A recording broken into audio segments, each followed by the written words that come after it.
আল্লাহ রাব্বুল আলামিন বলেন, ওয়ালাইন সাআলতাহুম মান খালাকাস সামাওয়াতি ওয়াল আরদা লায়াকুলুন্নাল্লাহ।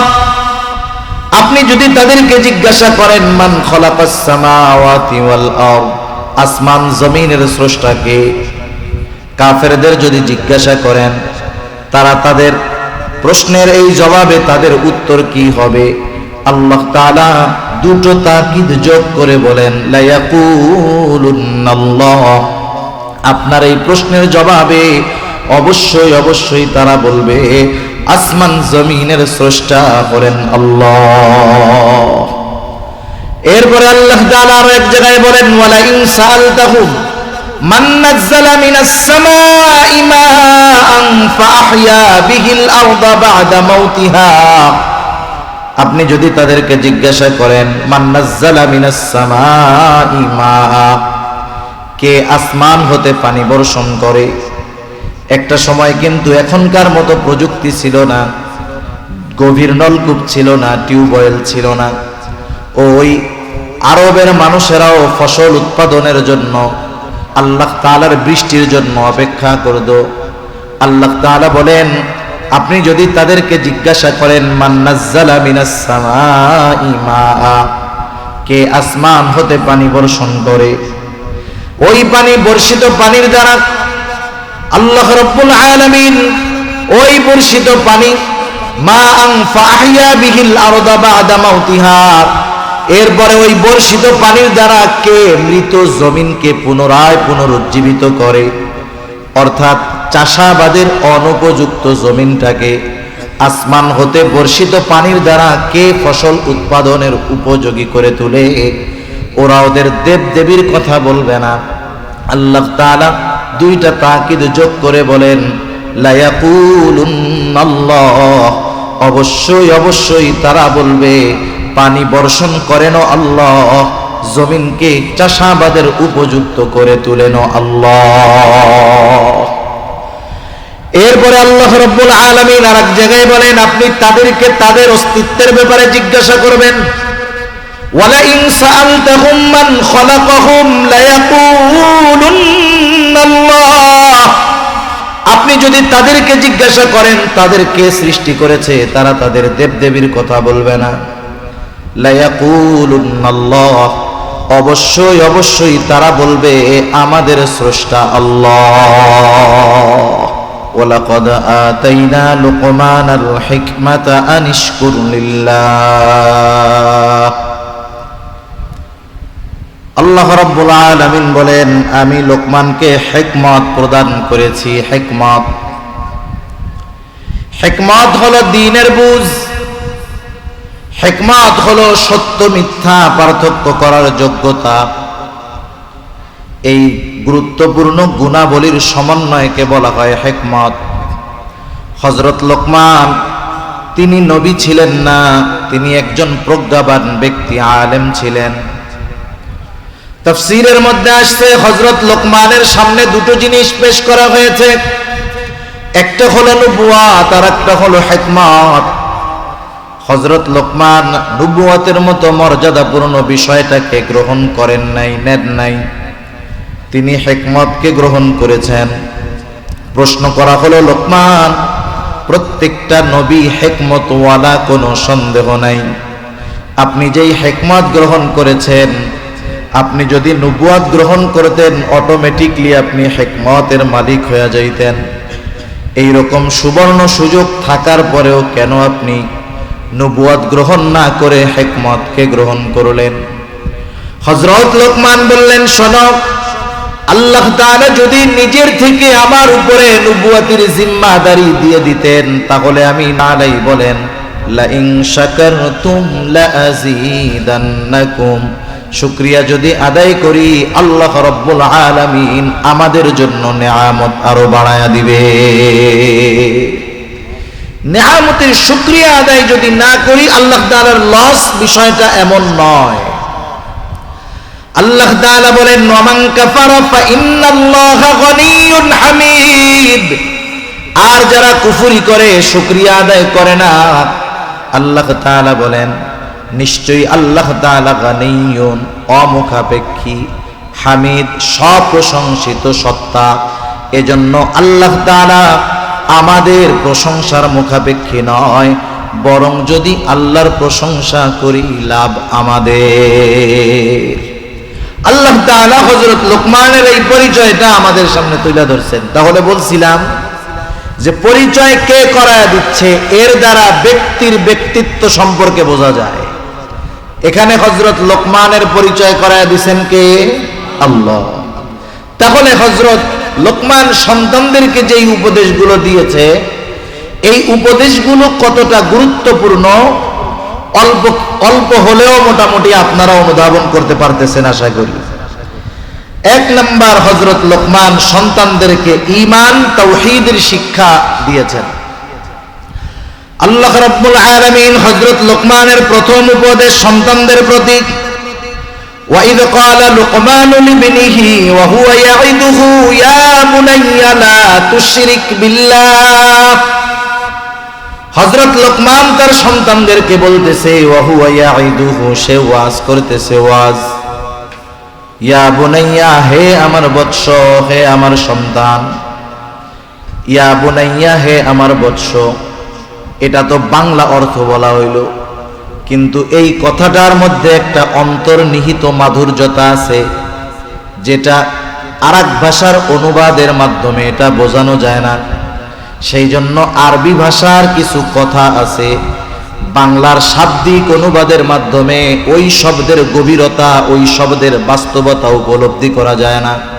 তাফসীরের মধ্যে আসছে, হযরত লোকমান তার সন্তানকে অনেক মোহাব্বত করতেন, ভালোবাসতেন। তিনি দরদ নিয়ে, আবেগ নিয়ে, মোহাব্বত নিয়ে, ভালোবাসা নিয়ে সন্তানকে উদ্দেশ্য করে বলতেছেন, হে আমার বৎস, হে আমার সন্তান, লা তুশরিক বিল্লাহ, তুমি আল্লাহ তাআলার সাথে শিরিক কইরো না। মুফাসসিরিনে কেরাম বলেন, এখানে দুটো জিনিস হতে পারে। একটা হলো, যদি হযরত লোকমানের সন্তান ঈমানদার হয়, তাহলে হযরত লোকমান সন্তানকে তাওহীদের ব্যাপারে বলতেছে। আর যদি হযরত লোকমান তার সন্তান বেঈমান হয়ে থাকে, তাহলে সন্তানকে হযরত লোকমান ঈমান গ্রহণ করার জন্য নির্দেশ দিচ্ছে। কারণ মক্কার কাফেররাও কিন্তু আল্লাহরে বিশ্বাস করত। মক্কার কাফেররা আল্লাহ তাআলাকে বিশ্বাস করত। এটা তো আমার কথা না, আল্লাহ তাআলাই বলছে। আল্লাহ রাব্বুল আলামিন বলেন, وَلَئِنْ سَأَلْتَهُمْ مَنْ خَلَقَ السَّمَاوَاتِ وَالْأَرْضَ لَيَقُولُنَّ اللَّهُ। আপনি যদি তাদেরকে জিজ্ঞাসা করেন, মান খালাকাস সামাওয়াতি ওয়াল আরদ, আসমান জমিনের স্রষ্টা কে, কাফেরদের যদি জিজ্ঞাসা করেন, তারা তাদের প্রশ্নের এই জবাবে তাদের উত্তর কি হবে? আল্লাহ তাআলা দুটো তাকিদ যোগ করে বলেন, লা ইয়াকুলুন্নাল্লাহ। আপনার এই প্রশ্নের জবাবে অবশ্যই অবশ্যই তারা বলবে, আসমান জমিনের স্রষ্টা হলেন আল্লাহ। এরপরে আল্লাহ তাআলা আরো এক জায়গায় বলেন, ওয়ালা ইন সাআলতাহুম মান নাযালা মিনাস সামাই মাআন ফাআহইয়া বিহিল আরদা বা'দা মাউতিহা। আপনি যদি তাদেরকে জিজ্ঞাসা করেন, মান নাযালা মিনাস সামাই মাআ, কে আসমান হতে পানি বর্ষণ করে। একটা সময় কিন্তু এখনকার মতো প্রযুক্তি ছিল না, গভীর নলকূপ ছিল না, টিউবওয়েল ছিল না। ওই আরবের মানুষেরাও ফসল উৎপাদনের জন্য আল্লাহ তাআলার বৃষ্টির জন্য অপেক্ষা করত। আল্লাহ তাআলা বলেন, আপনি যদি তাদেরকে জিজ্ঞাসা করেন, মান নাযালা মিনাস সামাই মাআ, কে আসমান হতে পানি বর্ষণ করে।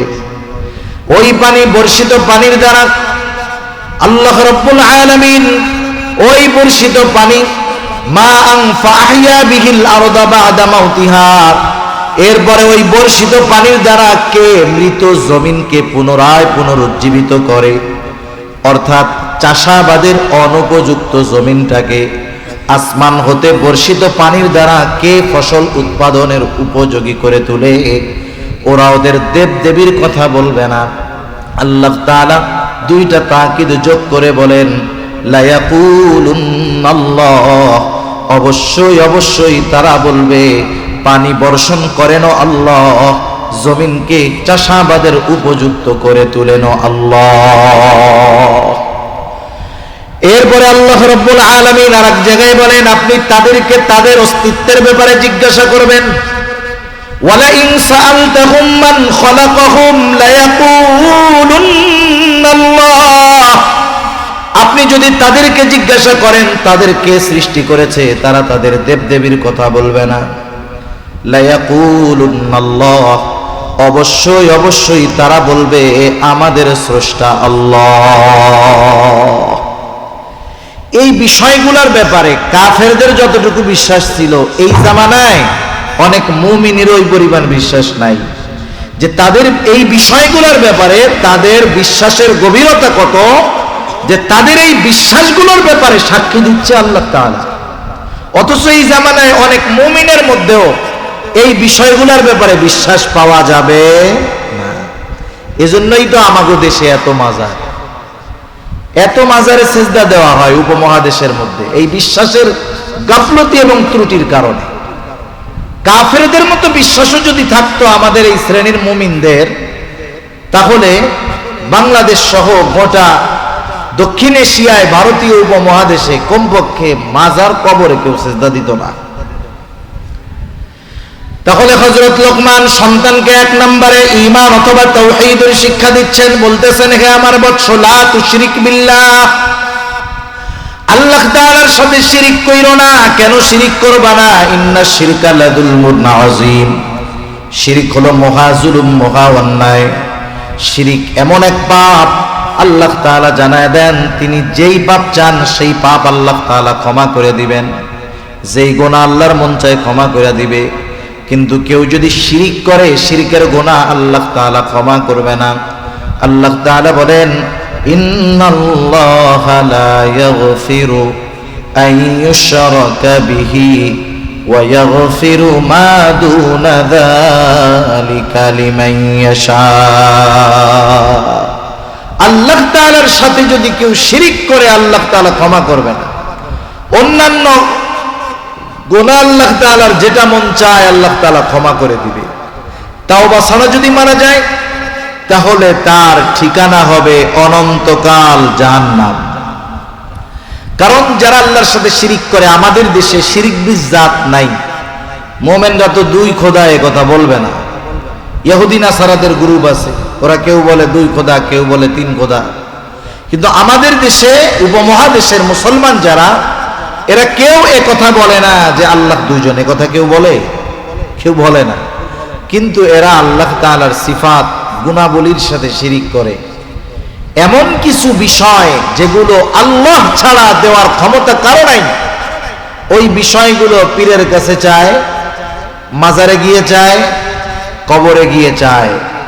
এই মানুষগুলো ওই জায়গায় ঈমানটা রাইখা বেঈমান হয়ে বাড়িতে ফিরে। এই ধরনের শিরকের উপরে যারা আছে, এরা যদি তাওবা না করে, এদের ঠিকানা চিরস্থায়ী জাহান্নাম।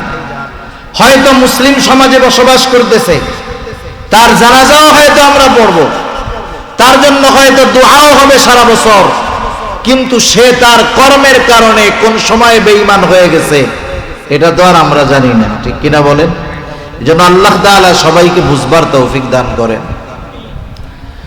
আল্লাহ রাব্বুল আলামিন বলেন, মান ইউশরিক বিল্লাহি ফাকাদ হারামাল্লাহু আলাইহিল জান্নাহ ওয়া মাওয়াহুন নার ওয়া বিসাল মাসীর। আল্লাহ রাব্বুল আলামিন বলেন, আল্লাহ তাআলার সাথে যে শিরক করে, ফাকাদ হারামাল্লাহু আলাইহিল জান্নাহ, আল্লাহ তাআলা তার জন্য জান্নাতকে হারাম করে দেন। ওয়া মাওয়াহুন নার, তার আবাসস্থল হলো আগুন জাহান্নাম। ওয়া বিসাল মাসীর, কতই না নিকৃষ্ট আবাসস্থল। সেজন্য প্রত্যেকটা অভিভাবকের এই বিষয়টা গুরুত্ব সহকারে সন্তানদের নসিহত করা, ওয়াজ করা, বোঝানো যে কলিজার টুকরা সন্তান, তোমার জীবনও যদি চলে যায়, খবরদার কখনো তুমি আল্লাহ তাআলার সাথে শিরিক করবা না। এই আয়াতের পরেই আল্লাহ তাআলা দুনিয়ার মানুষদেরকে উদ্দেশ্য করে গুরুত্বপূর্ণ একটা নসিহত করেছেন। আমি যদি সময়ের শেষ দিকে যদি সময় হয় আমি ওইটার মধ্যে যাব।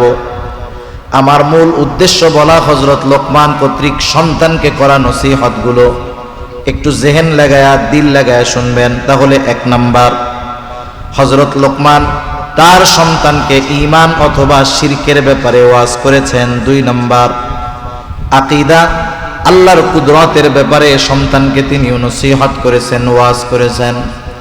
হযরত লোকমান সন্তানকে বলতেছে, ইয়া বুনাইয়া ইন্নাহা ইন তাকু মিসকালা হাববাতিন মিন খারদালিন ফাতাকুন ফি সাখরা আও ফিস সামাওয়াত আও ফিল আরদি ইয়াতি বিহাল্লাহ। হযরত লোকমানকে সন্তানকে বলতেছে, হে আমার বৎস, ইন্নাহা, এই হা দ্বারা উদ্দেশ্য হলো আমল। কোন কোন মুফাসসিরিনে কেরাম বলেন পাপ কাজ, কোন কোন মুফাসসির বলেন সাধারণভাবে আমল হতে পারে, আমলটা ভালো হতে পারে সেটা মন্দ।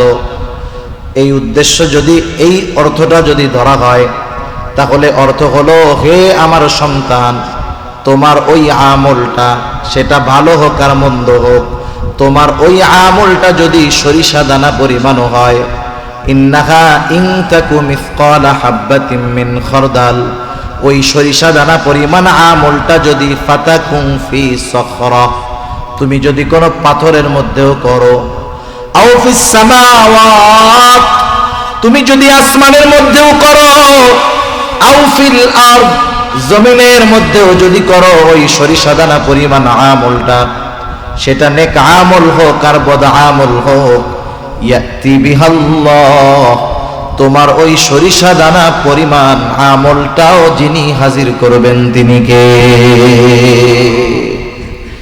এই আয়াতের তাফসিরে হযরত আনাস রাদিয়াল্লাহু তাআলা আনহু থেকে একটা হাদিস আসছে।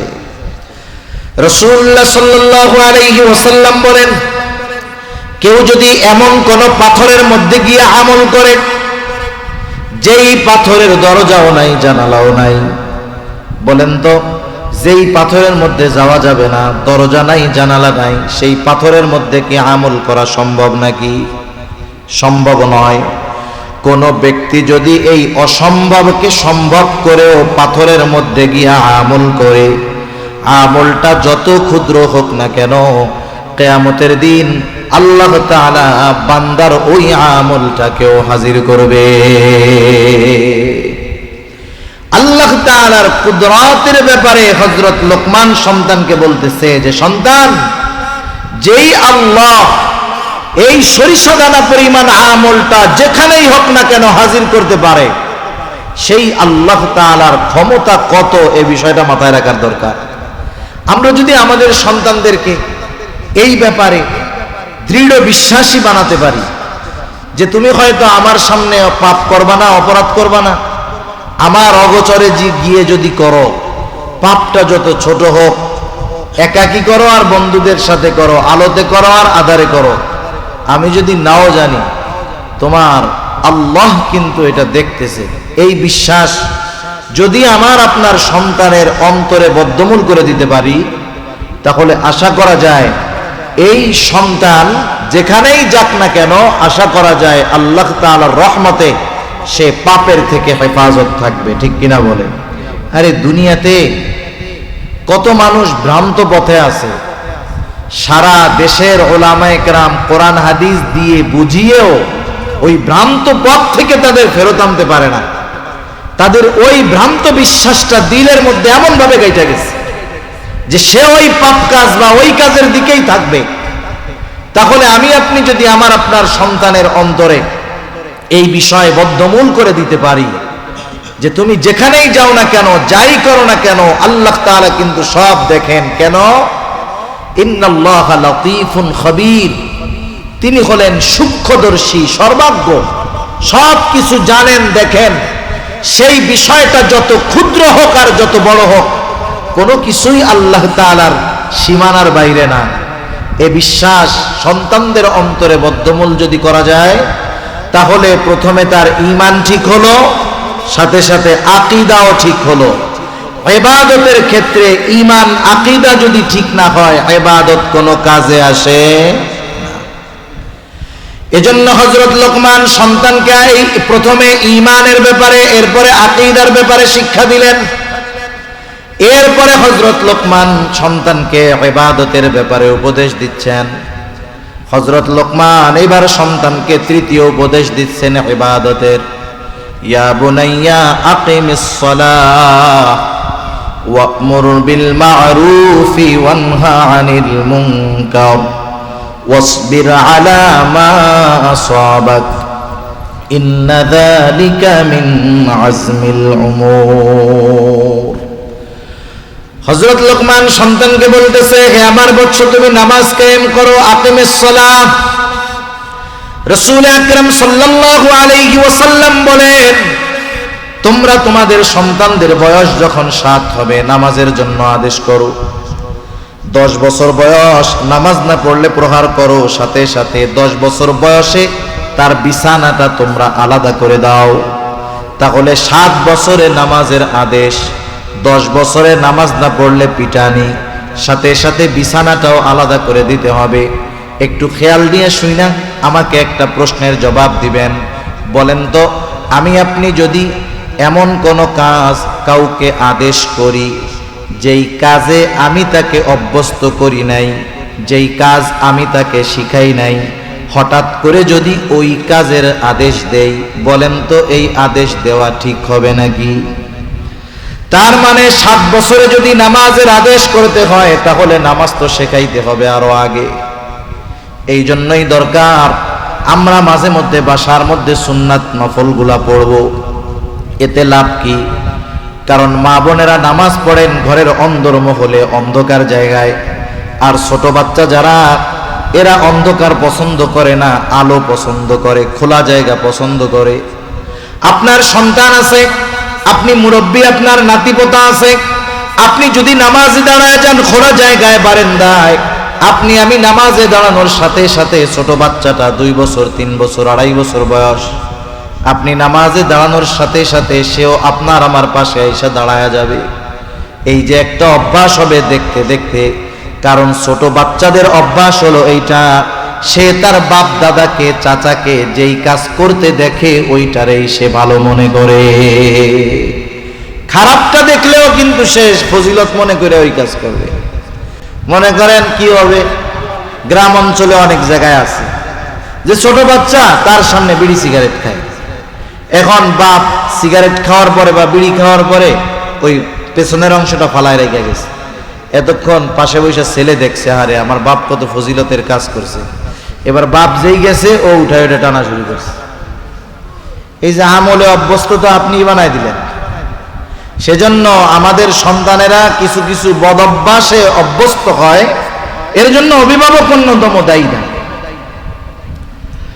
এজন্য যদি ওই সুন্নাত নফলগুলো ঘরে পড়া হয়, দেখবেন ছোট বাচ্চা এসে পাশে দাঁড়াবে। বলতে পারেন যে হুজুর নামাজ পড়ার সময় সে ডিস্টার্ব করে, গাড়ির উপরে উঠে, অসুবিধা কি? আপনি সেজদায় গেছেন, গাড়ির উপরে উঠছে। অন্যান্য দিন সুবহান রাব্বিয়াল আ'লা 11 বার বলেন, আজকে নাইলে 111 বার বললেন, সমস্যা আছে? কোনো সমস্যা নাই তো, একটু সেজদা লম্বা করলেই হয়ে গেল। রাসূলুল্লাহ সাল্লাল্লাহু আলাইহি ওয়াসাল্লাম একদিন নামাজ পড়াচ্ছেন। রাসূল সাল্লাল্লাহু আলাইহি ওয়াসাল্লাম নামাজের মধ্যে একটা সেজদা অনেক লম্বা করলেন, বিলম্ব করলেন। সাহাবা একরাম চিন্তা করতেছে হয়তো কোনো ওহী নাজিল হচ্ছে, যার কারণে নবীজি সেজদা লম্বা করতেছেন। নামাজ শেষ হলো, রাহমাতুল লিল আলামিন নবীজি সাহাবাদের দিকে ঘুরে বসলেন। নবীজি উপস্থিত সাহাবাদের সামনে কিছু বলেন না, কিন্তু ওহী নাজিল হওয়ার সাথে সাথে উপস্থিত সাহাবাদের সামনে নবীজি তিলাওয়াত করতেন। কাতেবে ওহী যারা ছিলেন তাদেরকে বলতেন এই অংশটা ওই সূরার সাথে জুড়িয়ে দাও, কিন্তু নবীজি তো কিছু বলেন না। এইবার একজন বলতেছে, ইয়া রাসূলুল্লাহ, ওই সেজদাটা আপনি অনেক লম্বা করলেন, কোন ওহী নাজিল হয়েছে কিনা? নবীজি এবার বললেন, না না, ওহী নাজিল হয় নাই। তাইলে সেজদা বিলম্ব করার কারণ কি ইয়া রাসূলুল্লাহ সাল্লাল্লাহু আলাইহি ওয়াসাল্লাম? নবীজি বললেন, আমি যখন সেজদায় গেলাম, আমার নাতি হুসাইন আমার ঘাড়ের উপরে উঠে খেলা শুরু করে দিয়েছে। আমি চাইলাম সে খেলা করে তৃপ্ত হোক। সে যখন খেলা করে তৃপ্ত হলো, এরপরে আমি সেজদার থেকে মাথাটা উঠাইলাম। ছোট বাচ্চাদের একটা অভ্যাস আছে, ওরা এক কাজ ওদেরকে দিয়ে আপনি 1 মিনিট টানা করাইতে পারবেন না। এই কাজ করতেছে, ও আরেকটা যখন দেখবে দৌড় দিয়ে ওই জায়গায় চলে যাবে। তার মানে আপনি নামাজ পড়তেছেন, গাড়ির উপরে উঠছে, হয়তো একটু সেজদা লম্বা করা লাগবে, কিন্তু ও সরেই যাবে এটা নিশ্চিত। রাসূলুল্লাহ সাল্লাল্লাহু আলাইহি ওয়াসাল্লাম ইমামতির মধ্যে এটা করেছেন। কিন্তু আমাদের অভ্যাস হলো, যখন গাড়ির উপরে উঠে ছোট বাচ্চা সুবহান রাব্বিয়াল আলা 11 বার শেষ, 13 বার, 15 বার, 17 বার পড়তেই মেজাজ খারাপ, কুনুই দিয়া এক গুতা দিয়ে ছোট বাচ্চারা এবার নিচে ফালায়া দিবে। এ কাজ ঠিক না। ও তো অনুৎসাহিত হয়ে গেল। কয়দিন পরে তো বুঝবে যে এই কাজটা আমার ঠিক না, আমারও এটা করার দরকার। আর আমাদের দেশে হইলে চিন্তা করেন তো, ওই অবস্থা যদি আমাদের দেশে হইতো, আমরা চিন্তা করতাম, প্রায় ফেসবুকের মধ্যে দেখি যে অমুক লোক আল্লাহর কি রহমত সেজদার মধ্যে মারা গেছে। সাহাবায়ে কেরাম তো সেজদা লম্বা হয়েছে, মাথা রাতা উঠায় নাই। আমাদের দেশে হইলে পিছন দিক দিয়ে একজন ওইটা দেখতো, আল্লাহ আমাকে ইমামের মনে হয় সেই খুশনসিব, সেজদার মধ্যে মনে হয় গেছে গা। কিন্তু যেই মাথা উঠায় দেখতো যে ইমাম সাহেবের ছেলে ইমাম সাহেবের গাড়ির উপরে ওইটা খেলতেছে, ও দাঁড়াইয়া কইতে ওট ওট কাজ শেষ। ইমাম সাহেবরে বলতো আপনি যান, বাকি নামাজ আমরা পড়ে নিব আজকে। একটু চিন্তার বিষয় আমাদের, আমরা আমাদের ছোট বাচ্চাদের মসজিদমুখী করতে পারতেছি না। আমরা নিজেরা নিজেদের কাছে যদি প্রশ্ন করি, মুরব্বী যারা আছেন নিজের কাছে নিজে প্রশ্ন করেন যে আপনি দুনিয়ায় চিরদিন থাকবেন না, চলে যাইতে হবে। আপনি মুসল্লি 5 ওয়াক্ত নামাজ পড়েন, কিন্তু আপনার শূন্য স্থানটা আপনি যাওয়ার পরে আরেকজন কি পূরণ করবে? এই চিন্তা যদি আমরা করি, মুসল্লি বাড়তেছে কোনো সন্দেহ নাই, কিন্তু মানুষ বৃদ্ধির যেই হার, মুসল্লি বৃদ্ধির হার, সেটা কিন্তু আমাদের দেশে নাই। এজন্য ছোট বাচ্চাদেরকে আমরা নামাজের জন্য উৎসাহ দিব। ছোট বাচ্চা ঘরে নামাজ যদি পড়ি, সুন্নাত নফল নামাজগুলো উৎসাহী হবে। এরপরে যখন 4.5-5 বছর বয়স, সে ভালো মন্দ যখন বুঝে, এইবার আমি আস্তে আস্তে তাকে মসজিদে আনা শুরু করব। কারণ ওই সময় সে প্রস্রাব পায়খানা তার জরুরত সব বলতে পারে। পাশে দাঁড়াইলাম, এক পাশে তাকে দাঁড়া করলাম, সে আস্তে আস্তে অভ্যস্ত হয়ে যাবে ইনশাআল্লাহ। এইভাবে যদি 5 বছর বয়স থেকে তাকে মসজিদে আনা হয়, কি মনে হয় 7 বছর বয়সে নামাজের জন্য আশা করি আদেশ করা লাগবে না, 7 বছর বয়সে ওই ছেলেটা পাক্কা নামাজি হয়ে যাবে। কিন্তু এই বিষয়টা থেকে আমরা একটু দূরে আছি। এরও কারণ আছে কিছু। বাচ্চারা একটু পিছনে এসে চেঁচামেচি করে, এটা ঠিক আছে, একটু চেঁচামেচি করতে পারে। অনেক জায়গায় দেখেন পুরস্কার দেয় ছোট ছোট বাচ্চাদের জন্য, বাংলাদেশে অনেক জায়গা আছে, আসলে চকলেট দেয় যাতে সে আসে, উৎসাহী হয়। এক সময় সে তো বুঝবে যে চকলেটের জন্য নামাজ পড়া যাবে না, কিন্তু এই যে ছোটবেলায় মসজিদের সাথে তার একটা সম্পর্ক, মসজিদের সাথে তার একটা বন্ধন, এটা যদি গড়ে তোলা যায়, আশা করা যায় পরবর্তীতে সে মসজিদ বিমুখ হবে না ইনশাআল্লাহ। অনেকে আবার ধমকও দেয়, ধমক দিলে বাচ্চারা একটু কষ্ট পায়, ভয়ে আর আসবে না। এই বিষয়গুলো আমরা একটু খেয়াল রাখবো। নামাজের জন্য বাচ্চাদেরকে উৎসাহ দিব। আমাদের দেশের মসজিদ কমিটিদের চিন্তা থাকে শুধু 2 ধরনের চিন্তা, মানুষ কেন্দ্রিক চিন্তা আর হলো ডেকোরেশনের চিন্তা। ডেকোরেশনের চিন্তা, মসজিদ কাঠটা বড় হইলো, 5 তলা হইলো, ও দিছে টাইলস, আমরা দিব মার্বেল, ও দিছে 5 টন এসি, আমরা দিব 10 টন এসি। কমিটিদের প্রতিযোগিতা এই। আর কোন জায়গায় কিছু কমিটির নির্দিষ্ট দায়িত্বই থাকে ইমাম মুয়াজ্জিন আর খাদেমের পিছনে লেগে থাকা, যে কি করতেছে না করতেছে, এটা ওনাদের জন্য স্পেশাল এক ডিউটি। কিন্তু মসজিদ কমিটির এই দায়িত্ব তো শুধু না, মসজিদ কমিটির তো উচিত ছিল এই মসজিদটাকে সমাজ পরিচালনা হবে, মসজিদ ভিত্তিক সমাজ হবে, এভাবে গড়ে তোলার দরকার ছিল। ওসমানী খেলাফতের সময় সমাজের কেন্দ্রবিন্দু মূল ছিল মসজিদ। একটা সমাজ নিয়ন্ত্রণ হতো মসজিদ থেকে। এখন সমাজের মানুষ মসজিদে নিয়ন্ত্রণ করে, সব উল্টে গেছে না? কাজ হবে? কাজ হবে না তো। সেজন্য আমাদের প্রত্যেক মসজিদের দায়িত্বশীল যারা আছেন এখানে অনুরোধ থাকবে, আপনারা মসজিদ ভিত্তিক সমাজ ব্যবস্থার চেষ্টা করেন। অনেক জায়গায় আলহামদুলিল্লাহ বাংলাদেশে আছে যে ওই সমাজের মানুষ যে কোনো বিষয়ের ক্ষেত্রে মসজিদের সাথে সম্পৃক্ত রেখে কাজ করতে হয়, তাহলে কি হবে? দেখবেন অনইসলামিক কাজ হবে না, অশ্লীল অনৈতিক কাজ হবে না। এই বিষয়গুলো আমাদের খেয়াল করার দরকার। মসজিদের সাথে সম্পর্ক আমাদের বাড়ানোর দরকার। শুধু 5 ওয়াক্ত নামাজে গেলাম আর চলে আসলাম, এটার সুযোগ নাই। সাথে সাথে আরো কিছু দায়িত্ব আমাদের আছে। মুসল্লিদের ব্যাপারে খোঁজ খবর রাখা। আপনার আমার মহল্লায় ঘর আছে 200, মসজিদে ফজরের নামাজে লোক আসে মাত্র 15 জন। এ লোকগুলো বেঁচে আছে না মরে গেছে? এটাও মাঝে মধ্যে গিয়ে মসজিদ কমিটির খবর নেওয়ার দরকার। মরে গেলে দোয়া টোয়া করে আসবে, আর যদি বাইসাই থাকে তাইলে মসজিদে নিয়ে আসবে। এ কাজগুলো করার দরকার আছে না নাই বলেন? আছে। তাহলে যাই হোক, 7 বছর বয়স হলে নামাজের আদেশ, 10 বছর বয়স হলে নামাজ না পড়লে প্রহার করতে হবে, বিছানা আলাদা করে দিতে হবে। ইবাদতের যে আদেশ, 1 নাম্বার উনি নামাজের আদেশ করেছেন।